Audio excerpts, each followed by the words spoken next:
Okay, so today's video is a bit of a different video. Before I get into the video, I wanted to talk about why there is not a ride video today. So today is, I think, day 26 for his rides.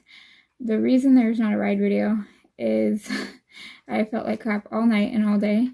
And I'm the type of person, when I don't feel good, I'm extremely grouchy, and the tiniest thing pisses me off. Like, I dropped my pen earlier, and I started screaming, yelling, and cussing. So, knowing myself and knowing that when I don't feel good, things tick me off, like, the tiniest little thing can tick me off so bad, I'm not gonna go out there and ride Boog and set him and I up for failure. Because I know how I'm going to react if something goes wrong. So I'd rather wait till tomorrow, hopefully feeling better tomorrow, and then go out there and just work on a little bit longer, stay on a little bit longer. And you know, horses need days off too. So that's why there is no ride video today. So if you know that you're grouchy, you know that the tiniest thing is ticking you off, don't go out there and work with your dog, your horse, anything, because all you're going to do is make it a bad experience, and you're going to have more to go back and fix before you can get back to the point of where you were. Rather than if you just leave it alone until the next day when you're feeling good, hopefully, then, you know, it's like, okay, he got a day off, just work him a little bit longer, because now I know from the other day, when he has a day off, he acts like he's never had a saddle on him. So he has to be worked longer. So what I'll do tomorrow is I'll lunge him and work him, and then I'll put the saddle on him, lunge him and work him, and then get on him if he's calm. So I'd rather make a game plan of, okay, if I feel better tomorrow, we're going to do longer work and kind of get him softer and quieter, rather than, okay, I went out there and rode today because I said I was going to do it for 30 days straight, and I already missed one day, and I'm disappointing myself, blah, blah, blah, and then I get pissed off, and I set us back 10, 15, 20 steps. So just a quick rant about that. If you know that you're not feeling good, and you know that it's going to end badly, you know that you're cranky because you're not feeling good, I would just put it off until the next day. The next question, okay, so this is a Q&A video. I had a question. Somebody asked me about how to catch a hard to catch horse. She wanted to know if she would, okay, I told her, put the halter on your shoulder, advance and retreat with your horse, and give him treats. It can be in the round pen, it can be in a big pasture, it can be in a stall, wherever you're at. Give him treats and walk away, because she says when a horse sees the halter, the horse takes off. If she doesn't have the halter, the horse comes. She asked if she put the halter on the horse, and if I would condone putting a halter on the horse and then taking the horse in for their food. You can do that, but personally I would just work on advance and retreat, because in my opinion they're gonna pick that up faster, because it can be as long or as short of a session. Whereas if you put the halter on the horse and then catch them and take them to their food and then turn them loose, it might take longer for them to pick that up, because it depends on how many times. Do you feed your horse twice a day? Do you feed your horse 3 times a day? So it might take them longer. So personally, I like the advance and retreat method.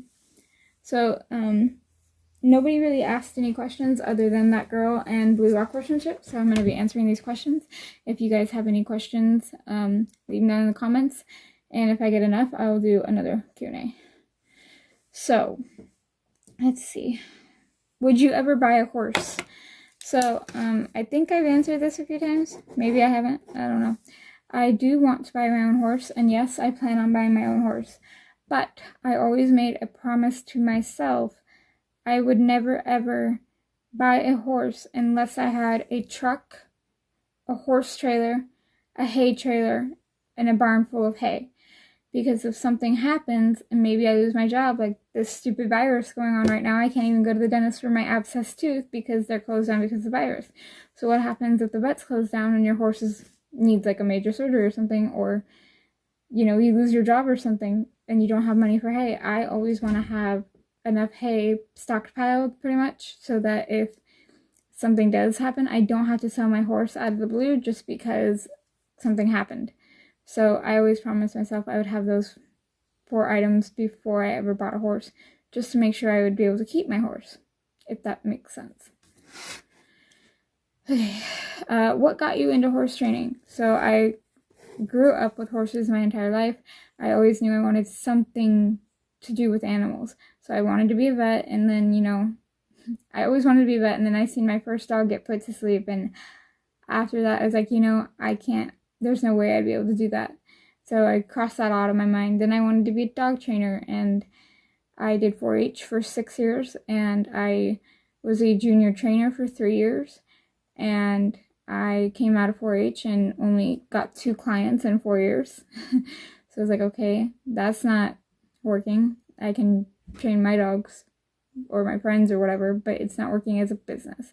So with horses, it's like, I love being outside. I love being with the horses. I love going on long rides and working on bending and things like that. So I was like, well, I'll give horse training a try.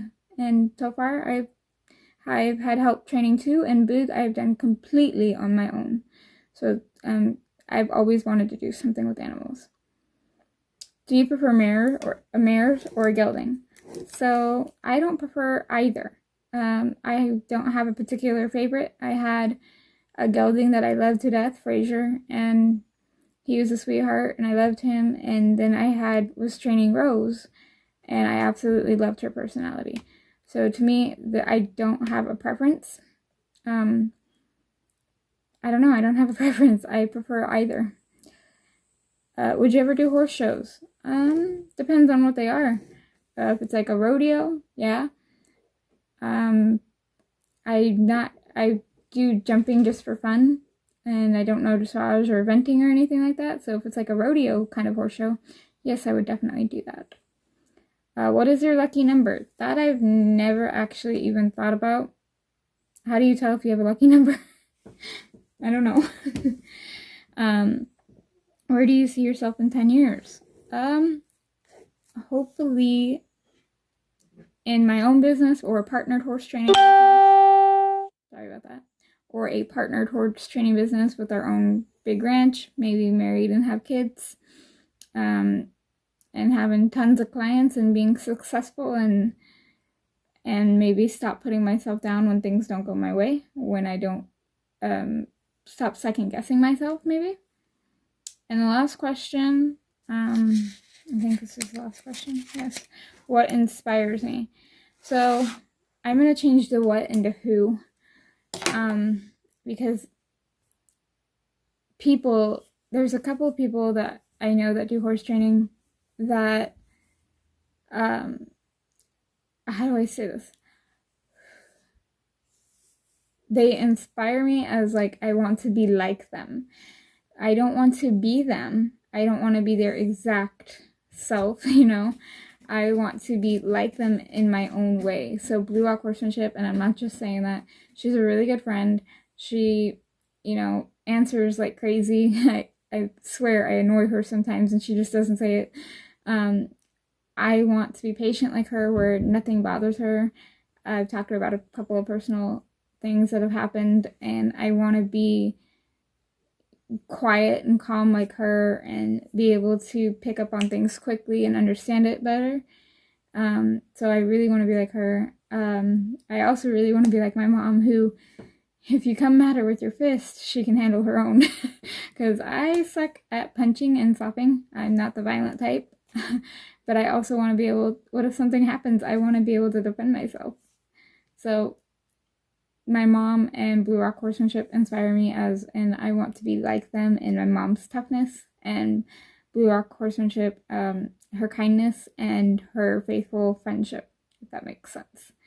So I hope you guys enjoyed this video, and I'm going to lay down for a while because I don't feel good, and I am kicking myself for not going out and riding Boog, but just knowing that I'm cranky and the slightest little thing's ticking me off, I just don't want to set it up for failure.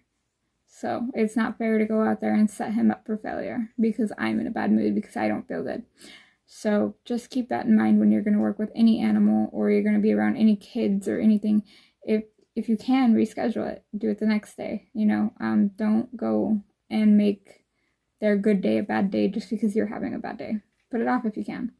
All right, if you guys have any questions that you want me to answer, if I get enough, I will do a part 2, and I'll write them down. If I don't reply to them, I'm not ignoring you. I'm saving them for the next video. Bye, guys.